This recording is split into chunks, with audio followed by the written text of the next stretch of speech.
Hey everyone, welcome to Tech Tuesday. It's 3 o'clock, Tech Tuesday, and today I'm going to be continuing with my series that I've been going through TruVizion Fiber Diagnostics, our TruVizion product, which supports both DOCSIS and fiber networks. I'll be right back.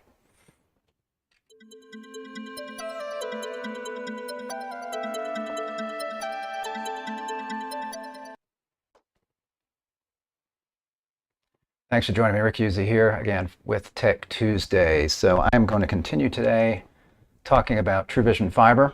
I was going to go through another one of the diagnostics panels. I'm trying to go through these kind of one panel at a time. So I've talked about these panels up here, which was in a previous video. Then this PON status panel. Last Tuesday, I talked about these bandwidth panels where you can see the bandwidth on each PON port, and then you can click on those and drill in and see all the subscribers that make up that bandwidth. And you can run a report on that, print that out, save it as CSV. You can map the customers. Today I'm going to be talking about the online status panel right here, which is looking again at the PON ports and the status. But here you're looking at things like online modems versus offline modems. You've got attempting modems. That would be modems that are kind of not authenticated yet. And you've got degraded modems. Those would be modems where you've got some kind of an issue. Could be some dirty fiber or some kind of connectivity issue, maybe some fiber that got, maybe a shovel or something got to it and it's causing degraded service. You got unauthorized. Those would be, you see a bunch on here. Those would be devices that don't have a subscriber name and address associated with them. So that would be, something to help you keep track of devices on your network where maybe the device has been maybe pulled out of a home. I guess, well, it wouldn't be showing up, but maybe it's just not matching up with what you have in the database as far as there's no subscriber information in there. We always like to have that subscriber name and their address. That makes it a little bit easier to troubleshoot customers. Then you've got alarms here that you can look at. So we've got on the top, we've got a total for each one. You can see here there's 37 total devices on this OLT. And let me explain again what this OLT is. This is actually an OLT that's in the field, but we've taken this and we're basically taking this data of these real ONTs and this OLT, and we've put on some fake usernames and addresses on a few of these just so we can kind of look at it as a demo kind of platform. But it is a development platform. So this is actually what our software developers use as they're developing the application.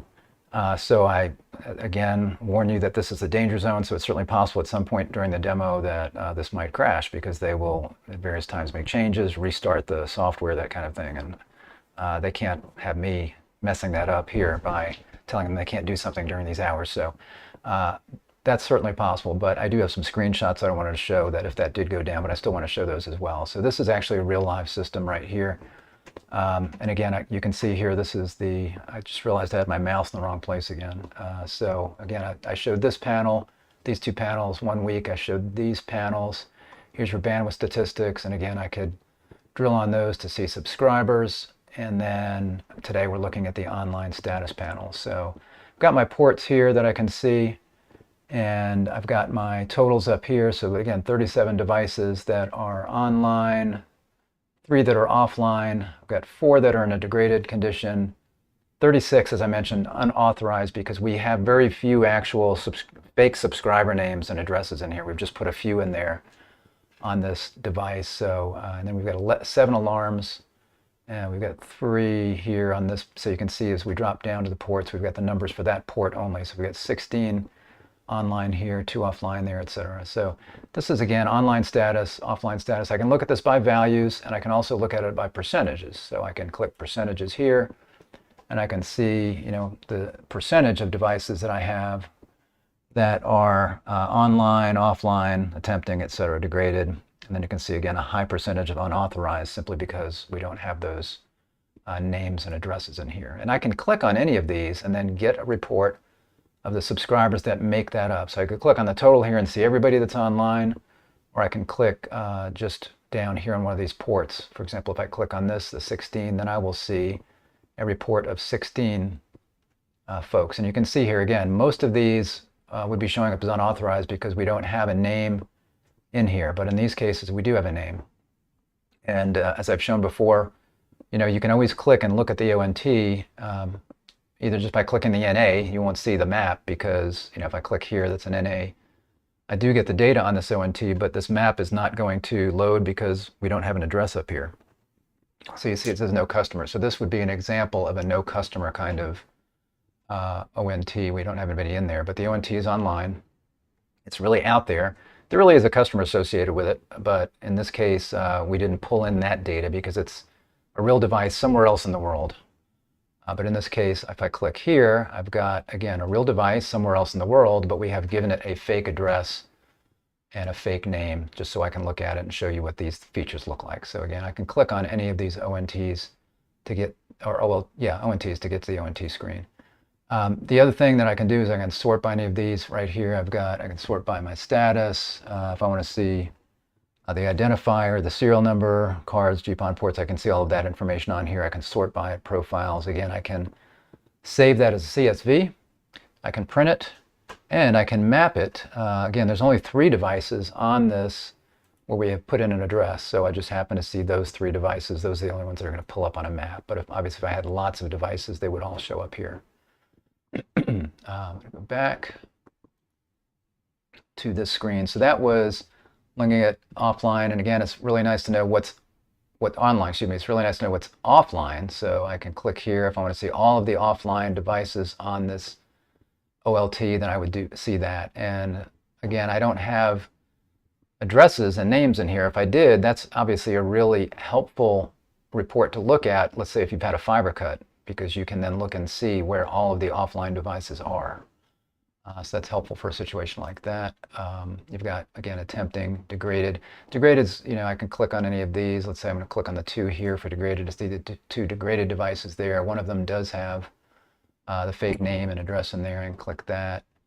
But you can see here more information about that particular device as I go back. And then what else do we have here? So again, the unauthorized, if I click that, that's going to be a huge list. And then you've got alarms, so I can click on any that have an alarm, and I can see what those are right there, 111, and to get more information on those alarms, I can click and go in and see what that is. I believe that shows up right there. So here I can see the alarms. I've got one. I can click that and see that that is an ONT. The ONT went missing, so somehow the ONT went missing. I don't know exactly what that means, but we're basically just pulling the alarm message from the OLT, so we present whatever the OLT is telling us right there. I did want to show, so you can see there, this is again, this is from this OLT that we have that is really an OLT in the field. It just doesn't have that many devices. We're using it as a development platform, and we have a few fake names and addresses in here. I did pull one of our existing customers up that's got more devices. Let's see, that could be bigger. There we go. So this is one of our customers out there that's got 173 devices, and this is a screenshot, so I can't really click on anything in here, but I did pull up a few screens and take screenshots. So you can see here on this particular one, the same panel, they've got 173 devices online, and you can see what's online and offline versus each port. You can see if there are any alarms. In this case, there's 4, and if I were to scroll down, I could see what those 4 were. I could also sort on that to bring all the 4 alarms up at the top. And the other thing that I thought was interesting about this, when I showed this panel last time, this one I noticed had a temperature issue here, which I thought was interesting. Plus, we've got some transmit power issues here. And this is the PON status. This is looking at the SFP. So it's looking at the laser, it's looking at the transmit power, and I was talking about the temperature. I didn't have an example at the time to show. I hadn't found one, but I did find this today on this particular OLT, so I thought it was interesting. And I went in and drilled in on that just to show again. So when I was showing this, you can drill in on this on any of these ports by clicking on the port identifier. You could click on it here, you can click on it here, you can click on it here, here. Wherever you click on it, it's going to pull up the same thing, but it does give you some historical data on that particular PON port. So again, I can see basically this represents the 2 panels at the top. This is these are my bandwidth panels, so I can see how that's been reacting over time. And right now, it always defaults to 24 hours when you click in, but you can select 7 days, 30 days, or 90 days. And this is 24 hours that I'm looking at, so we could look at our bandwidth over 24 hours. We can look at our temperature over 24 hours, and I thought this was interesting because it's showing high right now. It's 60-something degrees, but it was up over 70 earlier in the day at that particular time. If I were to, I could actually scroll over this and get the time and the temperature as I did that if this were a real, if I were not on a screenshot, but I'm on a screenshot, so I can't do that. Then you've got your transmit power, and you can see that has been increasing as the day has gone on and as this temperature has gone down. Then you've got one, looks like BIP error that popped up right here, so we can see that. So that's 24 hours. Then I've got another screen where I went ahead and I clicked the 90-day radio button, and I got that information over 90 days. And that, to me, was interesting as well, because I can see that the temperature has been kind of climbing up and down, obviously, but it's been kind of gradually climbing up. If I draw a straight line, it's been trending upward during that period of time. So this is a laser that you might be keeping an eye on, seeing if you need to replace that. And then, again, I can see my bandwidth over that time. I can see a pretty good spike here. And that is upstream bandwidth, right? Yeah, upstream bandwidth. Then I've got downstream bandwidth right here and some spikes there. So you can see that over the 90 days. Then again, transmit power, as this has been kind of climbing, this transmit power has been kind of declining like that. And maybe that is maybe that's a normal correlation. I don't know, not being a fiber engineer, but maybe as these lasers run hotter, maybe the transmit power doesn't need to be as high. I would think it'd be the other way around, but I don't know, right? And then you can see my PON performance. Again, BIP errors, you can see that we've had those over time. And as you're looking at these charts, you can drill in on those, and I'll show you here on the actual live system on our development. So if I'm on one of these, again, I'll just click any of these, which is a good port. Let's click this one here. So I'm looking at this over time, and as I was mentioning, I can scroll over this and see those times and those totals or figures as I do that. And then I'm going to go ahead and go to 90 days as I was on that one. And as you can see, we do have over time, we have some errors. I got some BIP errors, some looks like gem errors, I think. And you can, on any of these charts, you can always drag and drill in to get a closer look. And it's going to change the time frame that you have up here. So instead of looking at 90 days now, you can see that I am looking at, it's hard to read, May 6, 2022 to May 17, 2022 is what I'm looking at now. And I could go even further there. Highlight that, and now I am looking at May 7th, 4 o'clock, I guess, to, that's 4 a.m., I think, until May 8th, and that's 4 p.m., 1600. So that's my range right there now. And I can always click and go back to 90 days or 30 days. I'll click 30 days. You can see what that looks like. So again, you can see these things over time. And then the other thing I was going to show another shot from this same customer, but a different OLT. And I thought this was interesting. Again, we have some issues here, but I noticed on this particular one, we've got this port where we've got 19 that are offline. I don't know if this is something where this is normal for them in that they were testing something. And when I say normal, I mean they're aware of this, or if this is like a planned outage, unplanned outage, or whatever. But there's 19 devices that I noticed were offline. So again, this is an example of where you've got this information. If you look at the OLT screen, it immediately shows up. It's like, oh, I got a problem here. I got 19. And you'll notice that it turned red because the percentage is 100%. So if it's, it could have been 15, it'd still be red. I don't know what I don't remember what the thresholds are on this, but at some point, it turns yellow when you get a certain percentage of devices that are offline versus online, and then it goes to red. In this case, obviously 100%, it's red.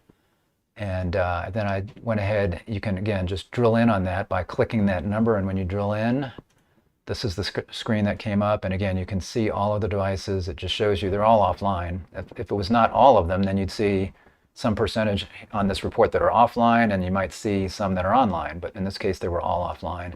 You've got your customer names over here. And again, if I were to click in on those, I could see each customer individually and go to that ONT screen and see what was going on there. So this is a good example. Oh, and I meant to, I don't have the map here. I meant to get a picture of a map too, but if you just go up to the top, top and click map, then you'll get a map of those customers like I showed earlier where we just had those 3 devices. In this case, you'd get a map showing all 19 of these subscribers being offline, and you'll see where they are geographically on the map. And again, if you had some percentage of this on this PON port that were online and some off, like you had a fiber cut or something like that, then when you click the map, you're going to see the online ones and the offline ones, and then you can get a good idea of what's going on and where. So again, that's a great use case right here for this particular report that we're looking at and for this particular panel. So again, this is your online status. So you can imagine the power of knowing who's online, who's offline, if there's any issues with those that are not getting connected, maybe a partial or attempting state, those that are degraded, unauthorized, again, keeping track of those devices on your network that don't have a subscriber name or address associated with them, and then your alarms. You can click on those, see the individual subscribers, and then click into the ONT screen and see what that alarm is. So there you go. Next week, I'm going to talk about this performance panel on here.